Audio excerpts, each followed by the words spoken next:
Hey everyone, welcome back to the Gung-Ho Book Club, a fair college tribe podcast featuring the thoughts of online randos on books written by people who've done far more for universal literature than we can possibly hope to. Some of them, anyway.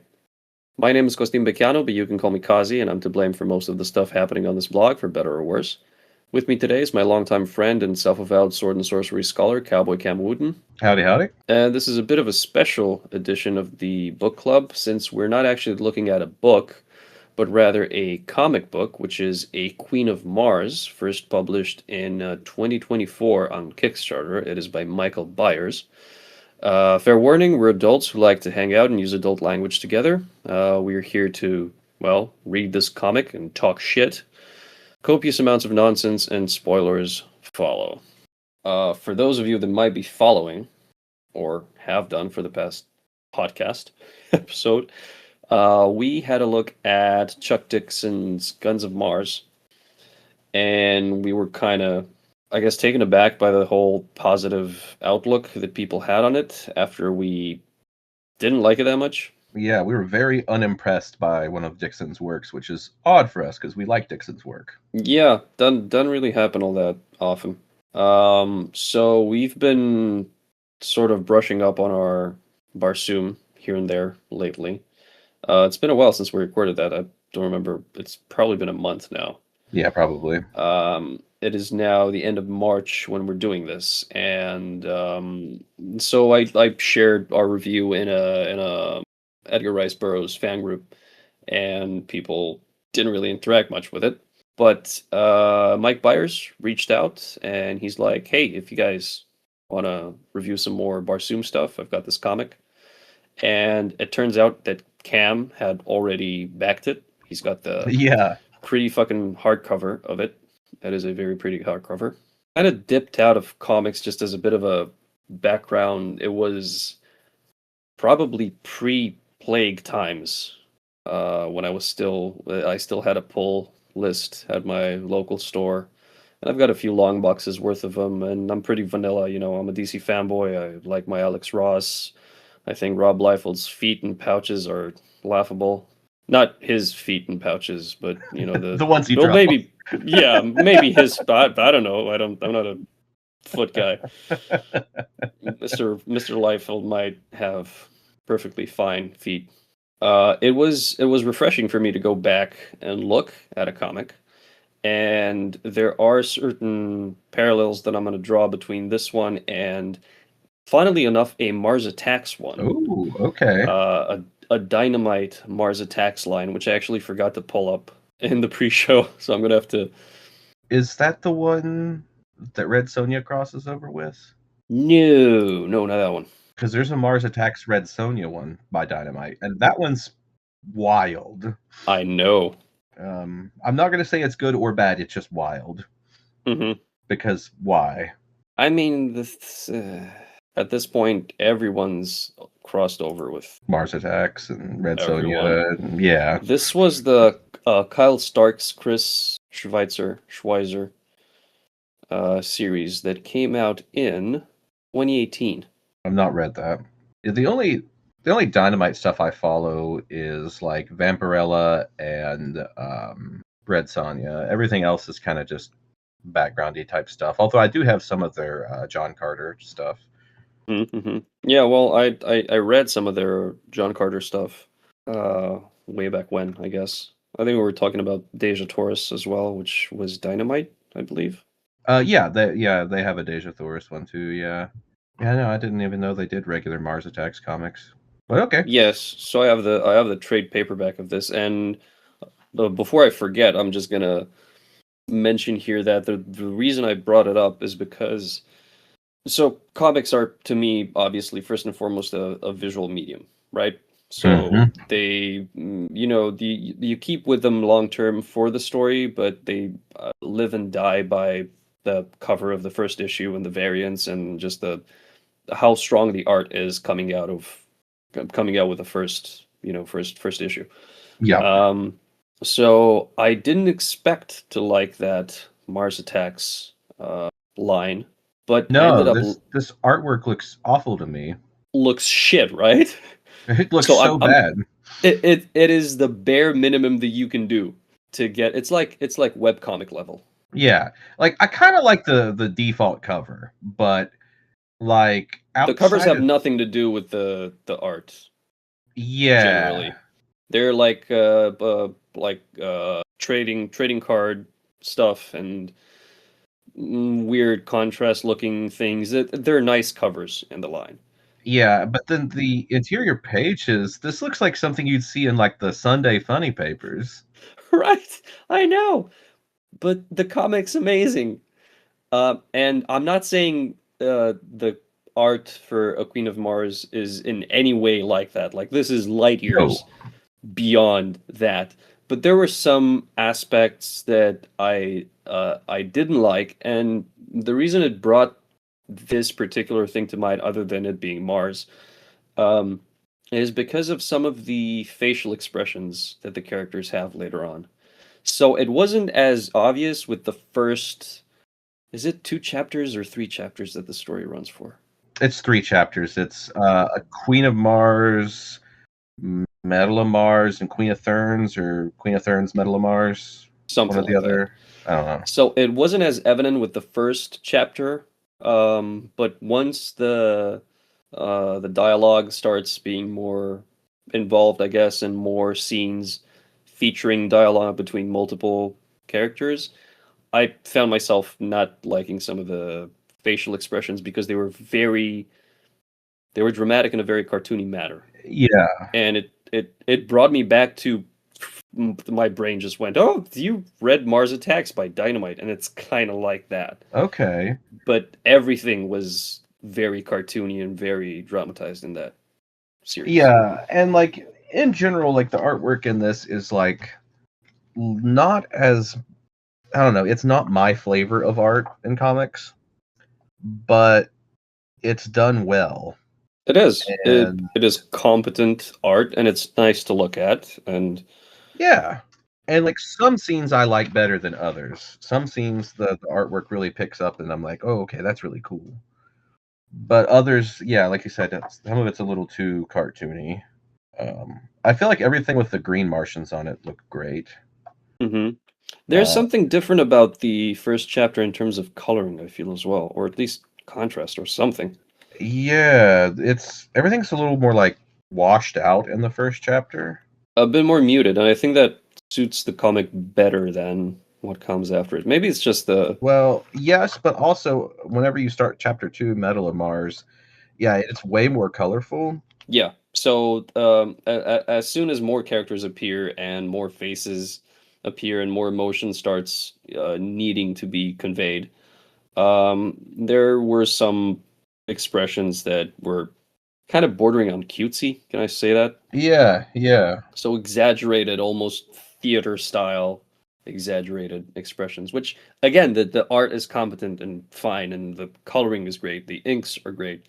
There's nothing that stands out. I do think that's what they were going for, this exaggerated but still bordering on the realistic side. Yeah, I think exaggerated is good because even if you look at the facial features and like the straight faces of people talking, there's like very pronounced, almost like you do for a 3D sculpt before you print it, because things would be softer in resin, so you sort of Yeah.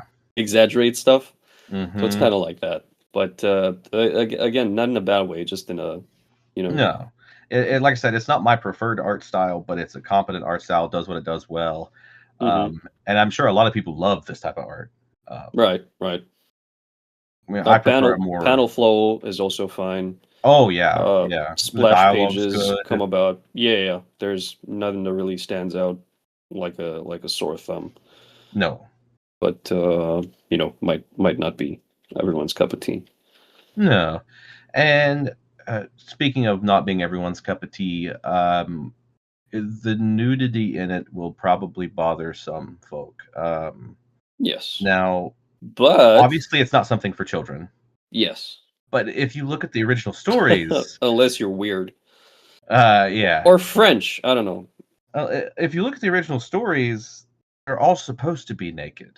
Yes, Like, this is true to the stories. It's just that, we've, as a society, can't just, like, I mean, we can, but we don't.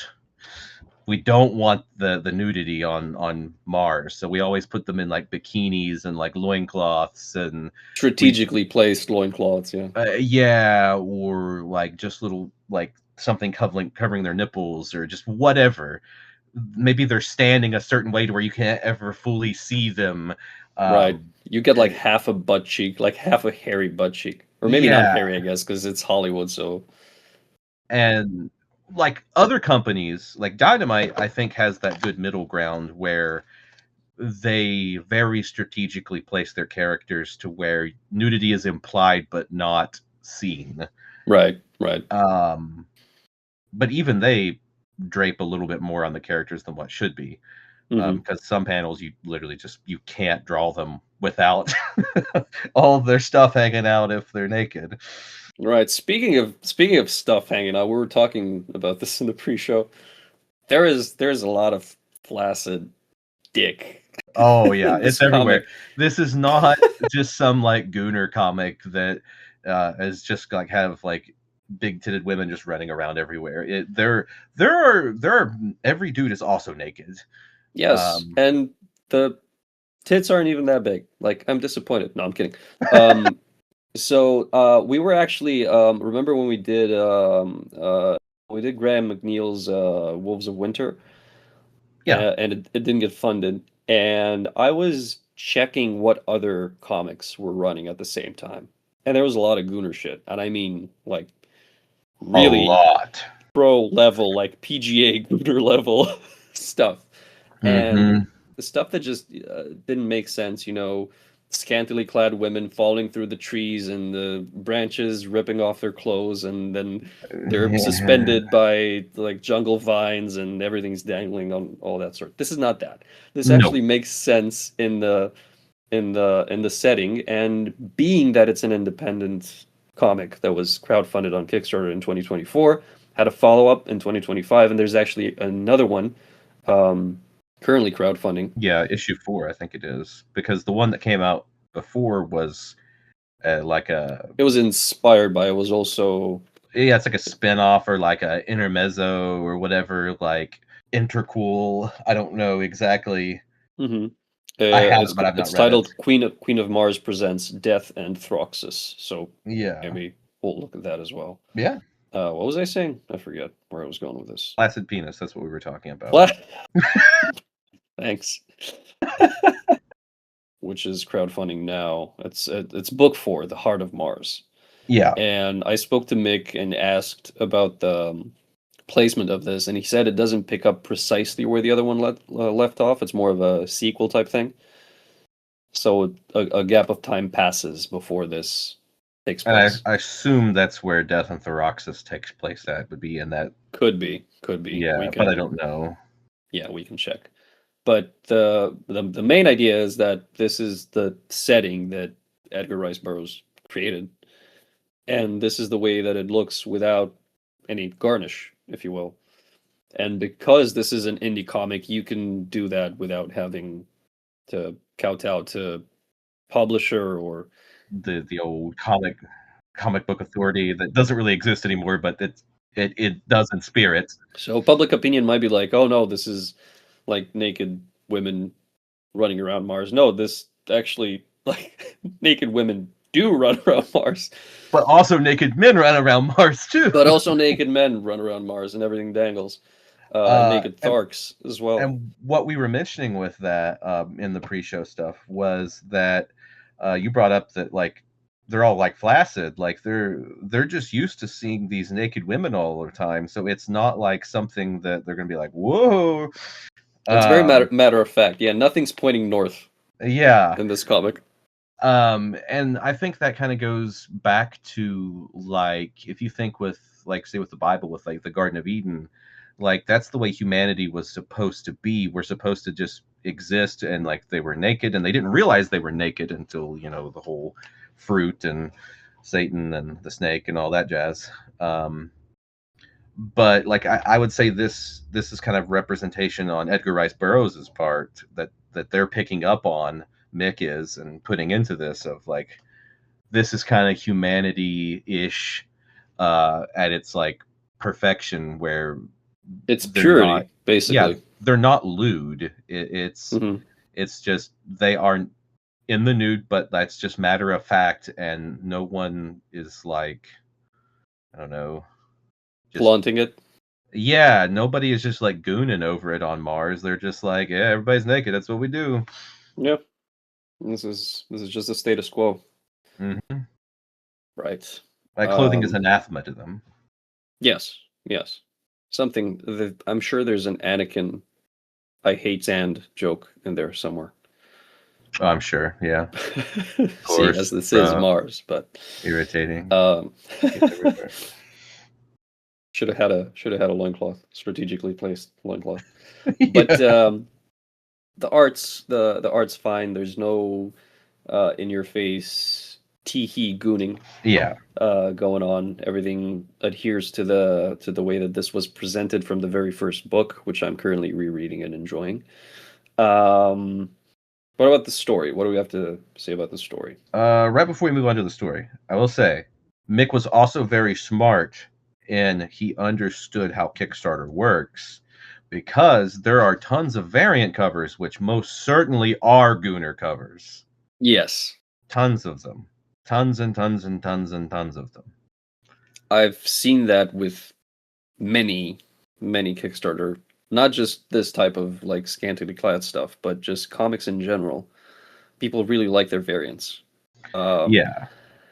I've never really been able to, like, I have maybe one or two variant covers that I have Hmm. like, two copies of. It was maybe like the Detective Comics number 1000 or something like that.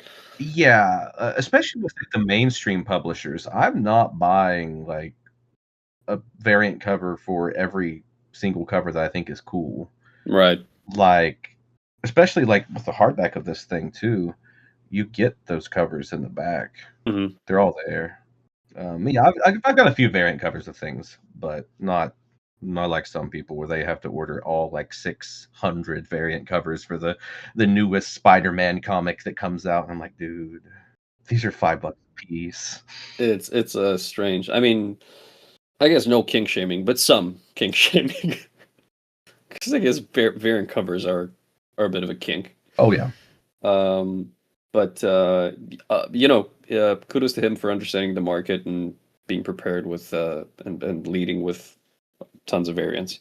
Yeah, Um, and that's the only way to combat the whole Gooner masses on there. It's like, well, if everybody else has a bunch of Gooner comics up with naked chicks on the cover, we need to put naked chicks on our variant covers so we can bring those people in too. yeah, and Um, listen, he made but he you stay made for the it story. right, right, and he keep following for the story. So he made 22,000 with the first one. Second one got 12,000, 500, I think. It's because a 13,000 lot of almost. the Gooners quit.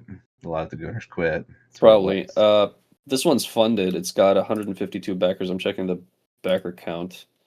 Yeah, so it's still got 23 days to go at the time of recording. It's got 152 backers, over 6,500 bucks as it stands, and it's got more than half to go. It'll pick up back near the end, which is a Kickstarter friend thing. Yeah, I haven't backed it yet, but I'm going to. And I'll Right. probably wait till like a couple, I don't know, like a week and a half before it ends or something, and then Mhm. But he has a bunch of these things created. He's created, I think 13 campaigns. Where's the damn? I hate Kickstarter sometimes. yeah, a lot of the time. It doesn't scroll through what I needed. Yeah, he's created 13 campaigns. Not all of them Mars related. No. Oh yeah, I have. I think Royo Cheeks because it came in a bundle once, Okay. and Is that a Western? yeah, it's a Western. Looks And like it. then I think I have Hollow because it's Lovecraftian, Mm-hmm.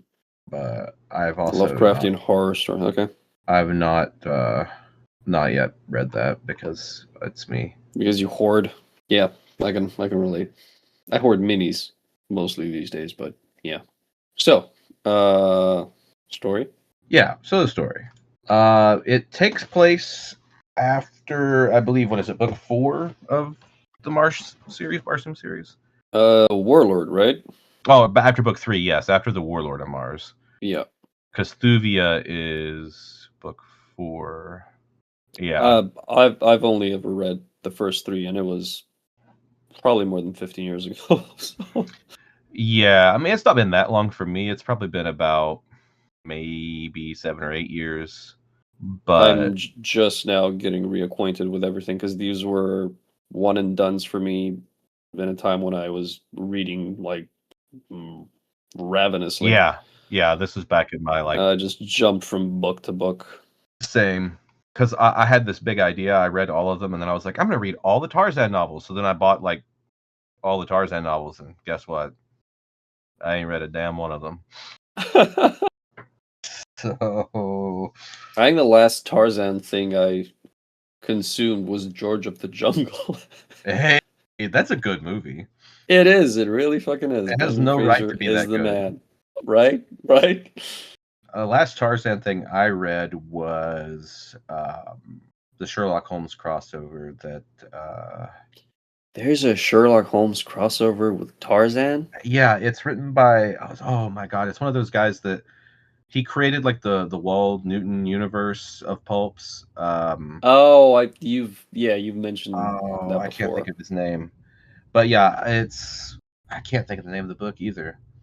I'm completely blanking. I have it, but I read that, and that was mostly good, but also strange because everything that guy writes is kind of strange.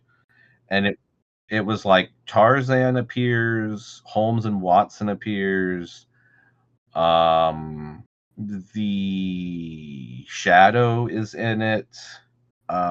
They don't call him that, of course, because they don't have the rights, but it's the Shadow. Oh, and Mick calls John Carter the Warlord in this one. Right, because I assume John Carter is trademarked. Probably. Currently. Like, he could probably call him John Carter in the course of the story, I would think, because John Carter of Mars as a book is fine, but I assume Yeah, he's but I think the very events of careful. Warlord are not, so isn't it that type of IP bullshit where you can only reference the character as the stuff goes into public domain? I think so. So So you can bring into discussion stuff that takes place after and that is perhaps yeah, not so yet. Princess of Mars, Gods of Mars, Warlord of Mars, and I think Thuvia, Maid of Mars, are all currently in the public domain. Right. Okay. Maybe Chessman. So maybe it's just an additional precaution, just not to, you know, Yeah. piss off anybody with a lot of money, Right. which is fine, and I can understand it. Oh yeah, and they often refer to him as the Warlord or the Jedak of Jedaks in the stories, so Right. that's perfectly fine to do that. Yeah. And you could even just call him John, just not call him John Carter. As Chuck Dixon did. Yes. That Well, was he called actually, that wasn't John. It was John Junior, yeah, yeah, Junior, the the the third. the 67th. Pretty much. Oh, fuck. Oh my God. uh, yeah, We're not doing video on this. It's fine. yeah, that's true. They all Uh, know what I did. yes, they do. But yeah, the story it takes place after the initial, like, trilogy of Martian books, and it really picks up, like, after John Carter has unified most of the Red Martians, and except for, like, Zodanga, they still, and he's unified, like, part of, I think, the Yellow Martians by this point, or maybe all of them, and he's unified the Black Martians, and the White Martians leader is dead, and it turns out their whole religion is fake, and so the White Martians are sort of roughly aligned with them. Basically, it's John Carter has built his empire on Mars, and so that's kind of where the story takes off at, and it focuses on Fedor, who is the daughter of the main Thurn guy who was killed. She is presumed dead because in the initial book she like jumps off of an airship, but it's like, Boba Fett. If you don't see them die on screen, they're never actually dead. Which is a fine trope to build from, Yeah, pulps are built on tropes. Hmm. So, Hmm. yes. And so it focuses on Fedor's like rise to power. She wants to take control of the Therns, what's left of them. A throne that And is rightfully hers. yes, because she was the daughter of the true leader, and she wishes to unite them under John Carter. Hmm. Although I feel like she has greater ambitions. Well, the ending of the book, if we were to skip through the entire fucking thing, has a very open-ended and perhaps deeper meaning teased, I guess. Yeah, yeah. So I was going through the initial pages. So she comes across a Thark whom she joins with, who's Kar Kagut or Kagat, or I Yeah, have no idea how to say Karkagas that. or whatever. Kar Yeah, Kagat. Um, because all the Martian names do this. alliteration. Yeah, which Lynn Carter tried to ape off of in Thongor, but it sucks. There's her first gong. Come on, I had to bring up Thongor. I know. It's right there. I particularly enjoy. There's a bunch of, you have to have snappy dialogue in a comic. I feel, especially with issues as short as they are. You Mhm. capture readers through the art, and then you also leave them with zingers before I think they remember the entire story. And so Fedor meets up with Kar Kagat, and as she's trying to recruit him to her plight, I guess, he asks what's there, and she says something that isn't here, and he finds that very funny, and he's like, "All right, I'll go with you." And this reminded me of the thing Mallory said when he was asked why he wanted to climb Mount Everest, and the answer was because it's there. Yeah. It was such a, like, my mind just instantly went to that, and Car Kagat laughing his tusks Yeah. off was me after that exchange took place. So it was Yeah, really fun. and it's such a very, like, cut and dry Martian thing for them to do because, like, in the stories, like, the Martians are pretty cut and dry people. It's like, "Why do we do the thing we do? Because we do it. Why do we don't need a reason." Um, and I enjoyed the little, I guess, epithet that he keeps muttering throughout the thing of like, you leave a Thark one hand and his head, and he may conquer or something like that. Um, it's great, and I enjoyed taking this character, this species that has like so much advantage by having four arms, and you take away his advantage entirely to where he's at a disadvantage with just one arm. Um, but yet he's still like a massively better combatant than most people they go up against. Yeah, and he's this huge muscular thing, and even though he's seeking death, because that's what Kagat's whole thing is, at least for part of the story. Yeah, because he was going down the river Is to die to go to the gods, because Hmm. I guess he hadn't heard that the religion was fake. Right, he's got his own storyline gets evolves and gets resolved later on. Yeah, It's a nice, I guess both of them are POV characters in various scenes. Like yeah, Fedor drives the whole thing, but Kar Kagat also has yeah. his own moments. He's not a sidekick. He's like Hmm. a co-main character. Right, right. And he goes from being this character he finds something to die for to being a character who finds something to live for. Which again might be a bit tropey, but it's No, I nicely, yeah, it's really well done, and I yeah. like that idea of doing that. It's very fun. It fits with the Thark philosophy as well, and the way that things unfold. I wouldn't call them lucky or ex machina or anything. That they're presented in a logical manner, and you get that they'll reach that conclusion. but it's still, enjoyable to see them happen and Yeah. see their surprise in Karkaget when he meets up with various other characters and what happens thereafter. We also get a villain who is called Erator. Yes, and he's posing as something that he isn't. And it was a confidant to Fedor's father. Yes, who's basically like an usurper to the throne. Hmm. But he really has no like true power as that usurper because the Therns are under the control of the daughter of the leader of the Black Martians now that the Black Martian Queen is dead because of John Carter. I don't remember her name. No, don't look at me, buddy. The book here, I'll look. Yes, you do that.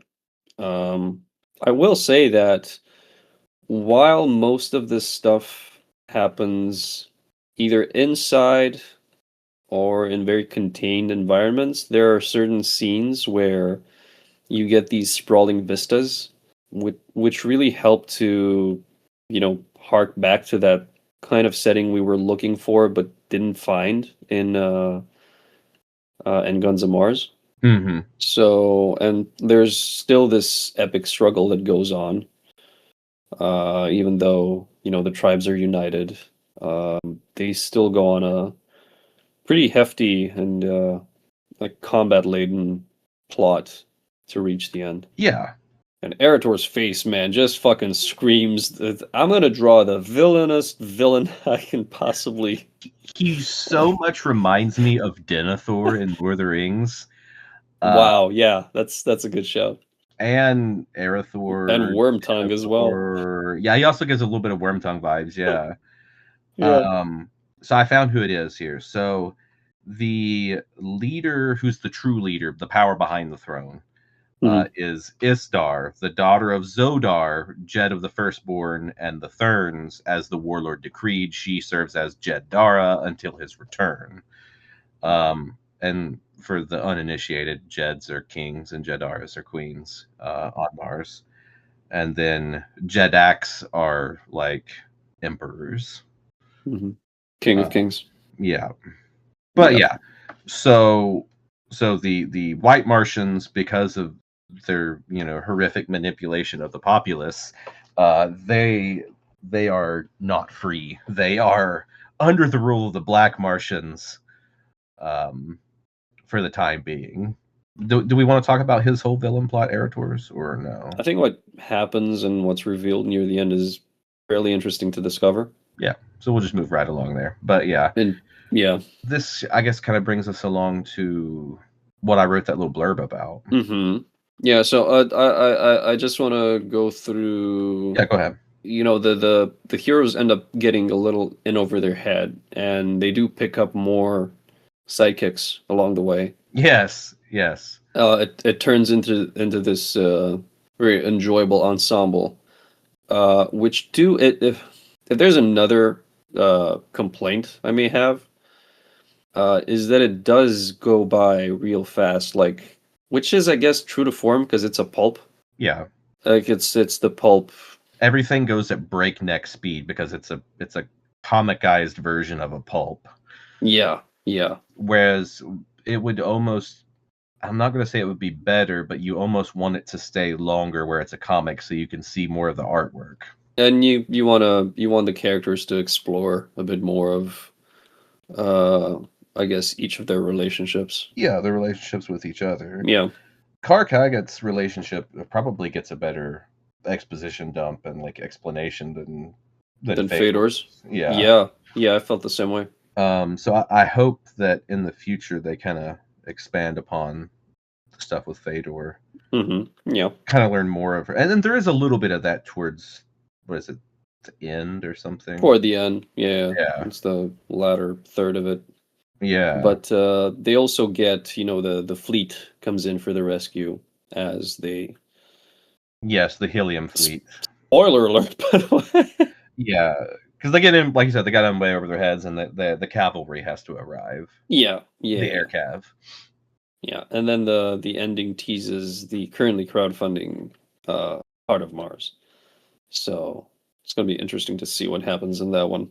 Yeah. I'm going to be backing it as well. Yeah. So you were saying you had a blurb. Yeah. So there's another thing that I'm not going to read the whole blurb, Yeah, no, but just I'm just going to pick from it. We've talked about most of the stuff that's in my first paragraph of it, and we've talked about the artwork here. And we've talked about the whole, like, this isn't a Gooner comic, but nudity is in it. mhm. But now we get to something else that may upset people, especially like more of the old heads that really like Edgar Rice Burroughs stuff. You mean the white Martians and the black Martians? Well, Get them that was together, not in my Christian comic. You're right. You're right. Not my Minecraft server. But so the story does include a lesbian relationship. Hmm. Should we tell who it is, or If people have not caught on already, they're probably not listening. that's okay? So yeah, so Fedor and Istar, the Black Martian, Fedor is the White Martian. They have also an interracial. I didn't even think of that before your joke. An Yeah, interracial that lesbian relationship. So ticking so many boxes. This is a oh very yeah. progressive comic. Everybody's in the nude. Nobody cares.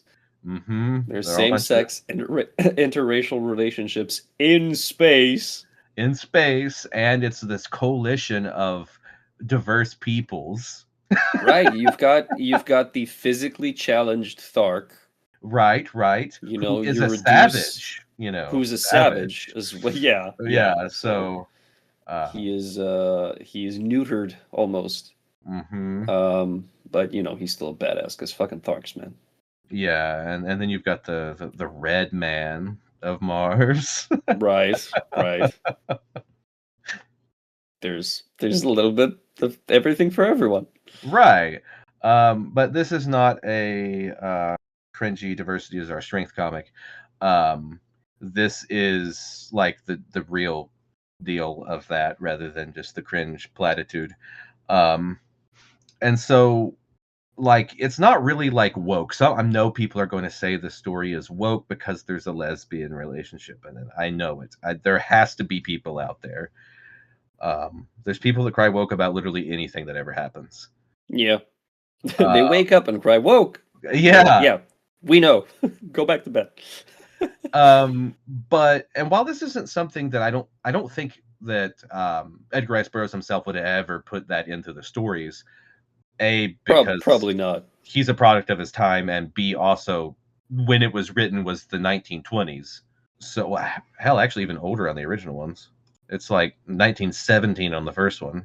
17? I thought it was 27 for the first one. No, it was 1917, 1918, 1919, 1920 was the fourth book. Almost 10 years off. So they definitely would not have been happy with homosexuality in those stories. They would not have sold. Yeah, products of their time. Right. But again, before someone cries woke, the whole this whole thing is symbolic of John Carter of Mars or Queen of Mars or whatever Barsoomian work is. This whole they are people who are fighting against the old ways, forging a new path for themselves. They want to go away from this old cold Barsoom of everyone hates everyone, and they're trying to build one that's based on like mercy and love and science, compassion. And so I feel like it really fits the theme to have that relationship in the story, because they're like, screw the old ways of you can't have a relationship like this. We're going to go forge that path, which I think is cool, and it's a good way to implement it without like rightfully drawing the people screaming woke. It's playing off of the theme of the main plot of the IP. Yeah. Rather than trying to attract a certain kind of audience and putting it somewhere it doesn't really make sense and comes out of the blue. On that note, if I were to be a devil's advocate, it does qualify as one of the more rushed bits in the book. Yes, they did not flesh it out well enough. Yeah. If I remember correctly, I think when Deja Thoris falls in love with John Carter, though. It's also just as rushed. It's just like it just happens. Yeah, I think you're right. I'm not saying that Mick should have necessarily did the same thing, Hmm. even though he is making a pulp comic. It would have been nice to have that fleshed out more. It was sort of rushed. Yeah, I guess if there were, what would you say,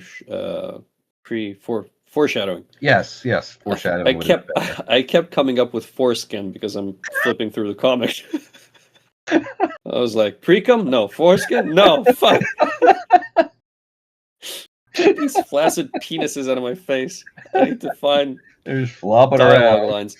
So yeah, It just happens in the middle of combat. yeah, the relationship between them and the dialogue between them doesn't really hint at anything up until that point. There's maybe one panel where they're sort of, close to one another and acknowledging each other as more than just, respectfully, I guess. Yeah, you get that one little hint. It would have been nice for a few more, or maybe some deeper dialogue between them. Couple lines here and there, maybe a wink or something. But Yeah, you can tell that it was always meant to be in the story, but it needed more fleshing out. yeah, I guess there's a couple hints. I just came across another. So maybe it's not that out of the blue. It's not super out of the blue, but it was still pretty abrupt. I will agree. Yeah. It flashes by. I think that would probably be my only like real complaint about the story is that it's too rushed on that level. Mm-hmm. And then just the artwork's not my style, but it's still good. I wouldn't call those deal breakers. Oh no, this is us looking for things that we could say are negatives. Which we always do, and we don't always have such a hard time. Yeah. Coin a phrase. Doing this, like, obviously. Yeah, Guns of Mars was 28 chapters of me whinging nonstop about something. Oh yeah, we eviscerated that novel. Yeah. We eviscerated Thongor, all three of them that we read. Yeah. Which we shouldn't have. No. No. But, like, I at least don't feel like we are doing this 30 episodes later, or however many it is. Yeah. At least I don't feel like not Queen, but Guns of Mars. I don't feel like I wasted my time reading that. I was just annoyed afterward. Mm-hmm. Thongor, I felt like I wasted my time. Yeah, well, a Queen of Mars is not time wasted. No. The art looks good. The coloring's, good to great, depending on the style, or maybe it's just our stupid eyes playing tricks on us. But I still feel the first chapter is the best one in terms of capturing a bit of a more old-timey feel somehow. Mm-hmm. I agree. It's a little too vibrant as it goes along. Yeah, it might be just a bit of extra contrast or something. The plot's breakneck spy, but makes sense way more than it doesn't. And it's an open-ended ending. And it leads straight into this next volume that's currently being crowdfunded. So I'm definitely going to check it out. Yeah. Feel like anybody who's we're gonna slap anybody who's a fan of Edgar Rice Burroughs mm-hmm. should check out, but but really do that. Went through it, but really, yeah. This is highly checkoutable. And I'm gonna have to track down the second one as well. See what that one's all about. Maybe you can open up your copy as well. And the Death and Thoroxis one. Yeah. Have a quick look at that as well. Yeah, because technically what we just read was a compilation of issues 1, 2, and 3. And so there was issues 1, 2, 3, and then Death and Thoroxis. Then we have issue 4 coming out. Mm-hmm. Yeah, so this is what is an issue these days? 20-something pages? 20-ish? I think it's like 40, isn't it? Is it? I think issue's like 48 pages. Okay. Because this is like 104, and it's 3 issues, so I guess 30-something? Yeah, it might be 30-something. And then it's like sketches, but then it's the other bit, which there's like 10 more pages. So yeah, you might be right. It's 120 something, so you might be right. It's like 100 so it's like 40 pages an issue or something. The epilogue is strange too, like in a good way, but it's strange. It's fun. I liked Yeah, it. I really did. yeah, I enjoyed the crap out of it, but it's just the placement within the hardcover volume and the PDF, I assume. Right, yeah, yeah. It It's just right kind of at the came end. out of left field. It was like, oh, I'm looking at this cool sketches and stuff, and then oh shit, there's more story. What is happening? And then, oh fuck. Sketches, covers, shit. Yeah. But yeah, the epilogue was really, really fun. I really enjoyed it. I wonder if that's the bonus pages that were added to it, because the hardcover volume had bonus pages, I think, advertised. Let's see here. Blah blah blah. Gotta get some blah blah blahs in from me. Yes. I can always cut those out. But if you want them to be your trademark, then I can add them to the opening to the intro. Blah blah blah blah blah. I can do a compilation of all your blah blahs. I think I have the Ah, roughs. there we go. There we go. Blah blah blah, blah. Do that for 5 minutes every episode. Blah blah blah blah. That's all, folks. Maybe I'm just insane and there's nothing about that whatsoever. But I thought there was. Everyone's a little bit insane. It's true. It's true.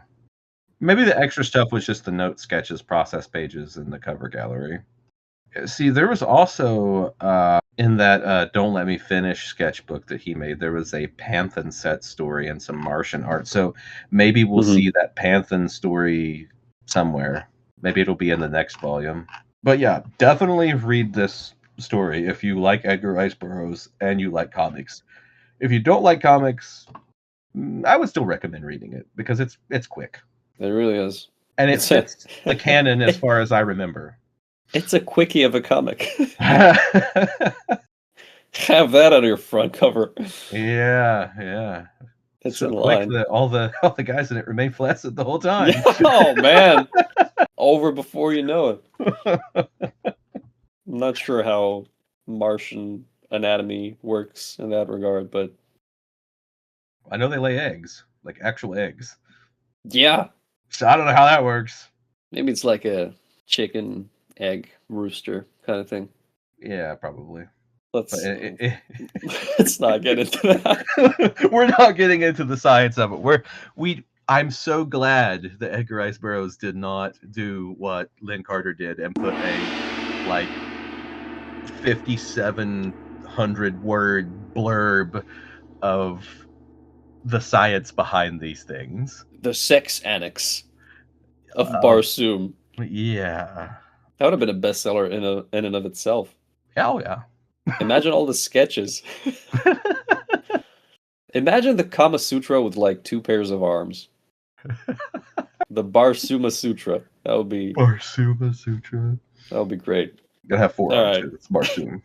That's about all the nonsense we have time for today. We hope to have you here next time if we haven't scared you off. If you want to follow the page and keep up with the podcast or the rest of the content we post every week, you'll find all relevant links in the description below. Thanks for tuning in, and have as nice a day as you deserve.